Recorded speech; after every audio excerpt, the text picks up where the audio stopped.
Selamat berjumpa kembali dalam layanan audio Sahabat Seperjalanan. Hari ini adalah hari Jumat 13 Desember 2024. Tema renungan saat teduh kita dengan judul Kokoh Kuat Tangguh dalam Penderitaan. Firman Tuhan terambil dalam 2 Korintus 4 ayat 8 sampai dengan ke-11. Dalam segala hal kami ditindas namun tidak terjepit, kami habis akal namun tidak putus asa. Kami dianiaya namun tidak ditinggalkan sendirian, kami dihempaskan namun tidak binasa. Kami senantiasa membawa kematian Yesus di dalam tubuh kami, supaya kehidupan Yesus yang juga menjadi nyata di dalam tubuh kami. Sebab kami yang masih hidup ini terus-menerus diserahkan kepada maut karena Yesus, supaya juga hidup Yesus menjadi nyata di dalam tubuh kami yang fana ini. Mari kita berdoa. Bapa dalam surga, terima kasih, ajarkan kami menjadi orang-orang yang kokoh, kuat, dan tangguh di dalam menghadapi penderitaan dan masalah hidup. Dalam nama Tuhan Yesus kami berdoa, amin. Shalom sahabat seperjalanan yang dikasih Tuhan. Tuhan kuat, kokoh, tangguh di dalam penderitaan dan masalah hidup. Ini adalah sebuah statement yang diungkapkan di dalam kebenaran firman Allah yang dialami oleh Rasul Paulus, yang sudah dijalani oleh Rasul Paulus, yang sudah dihidupi tidak hanya menerima berkat anugerah kebaikan dari Tuhan, tetapi Paulus berkata, aku berbagian bersama di dalam kematian Kristus yang ada dalam tubuh kami, supaya kehidupan Yesus menjadi nyata di dalam tubuh kami. Paulus sangat menyadari bahwa mengikut Tuhan tidak hanya berbicara tentang mendapatkan banyak perkara-perkara yang baik dan indah. Tidak hanya berbicara tentang mendapat kesehatan, kelancaran, kesuksesan, kemakmuran, kejayaan. Dan semua yang diharapkan itu berjalan mulus. Dan semua hidup itu seakan-akan adalah tanah Kanaan. Dan kita tidak pernah mengalami yang namanya padang gurun di Mesir seperti yang dialami oleh bangsa Israel. Tidak demikian.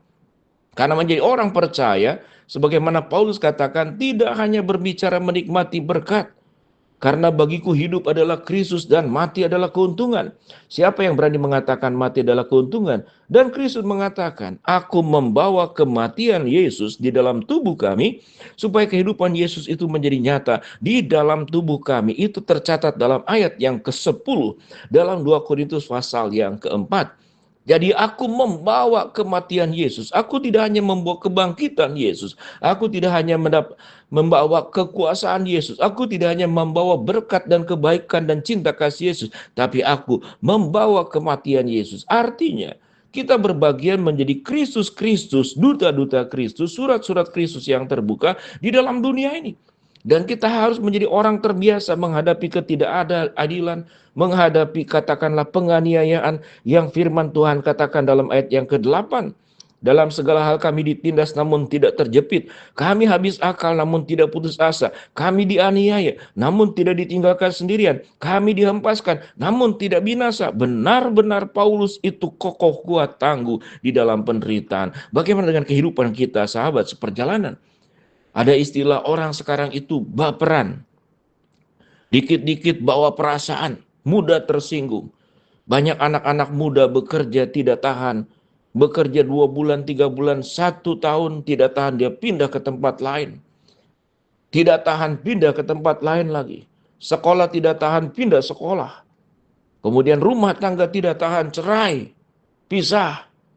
Kalau kemudian tidak tahan, bukan datang kepada Allah, lari ke judi, lari ke mabuk, lari kepada perbuatan-perbuatan dosa, lari ke tempat-tempat malam, di mana dosa di sana dilakukan oleh banyak orang.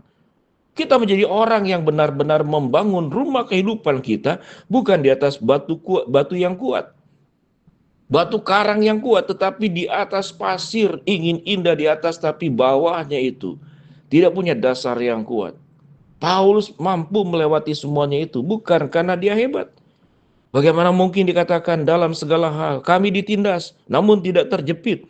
Kami habis akal namun tidak putus asa. Kami dianiaya namun tidak ditinggalkan sendirian. Kami dihempaskan namun tidak binasa. Karena kami membawa kematian Yesus dalam tubuh kami, supaya kehidupan Yesus juga menjadi nyata di dalam tubuh kami. Sebab kami yang masih hidup ini terus-menerus diserahkan kepada maut karena Yesus, supaya hidup Yesus menjadi nyata di dalam tubuh kami yang fana ini.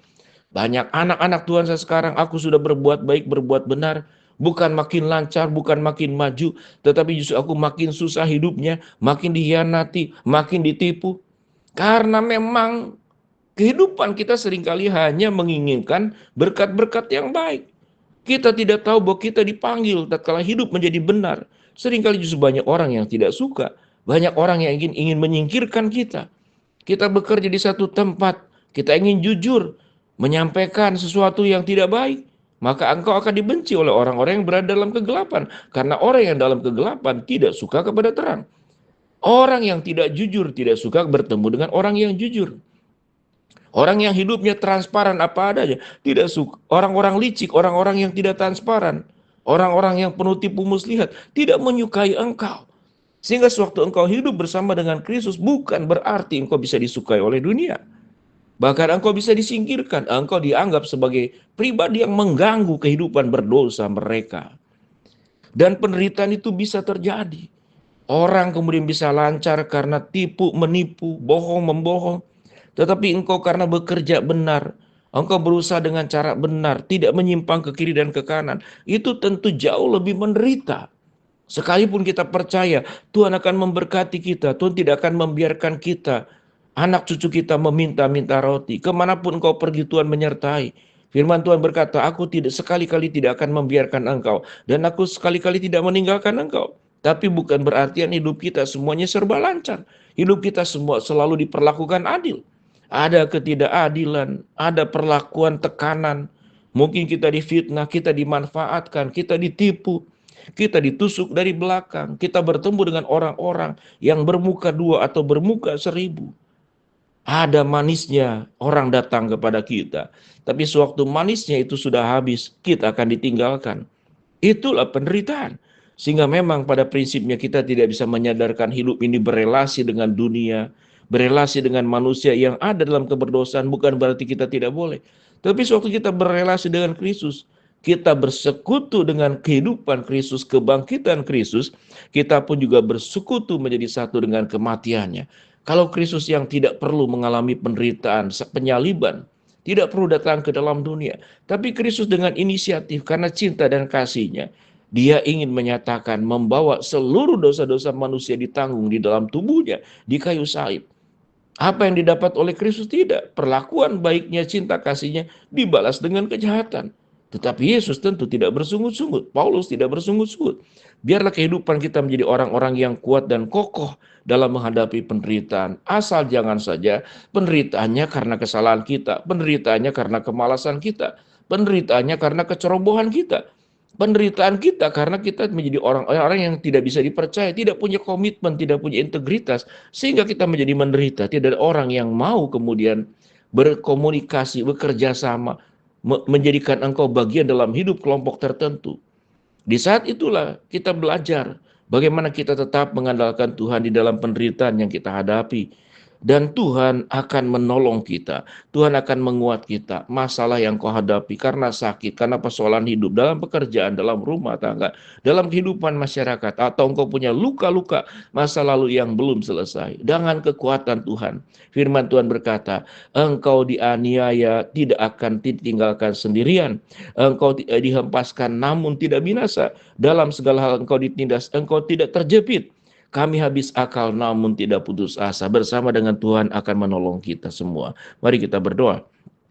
Bapa dalam surga, hamba mau berdoa buat sahabat seperjalanan yang sakit, Tuhan jamah sembuhkan. Sahabat seperjalanan yang sedang menghadapi masalah, Tuhan bukakan jalan. Sahabat seperjalanan yang sedang berdoa mengharapkan sesuatu, Tuhan kabulkan dengan cara dan waktu Tuhan. Dalam nama Tuhan Yesus kami berdoa. Shalom.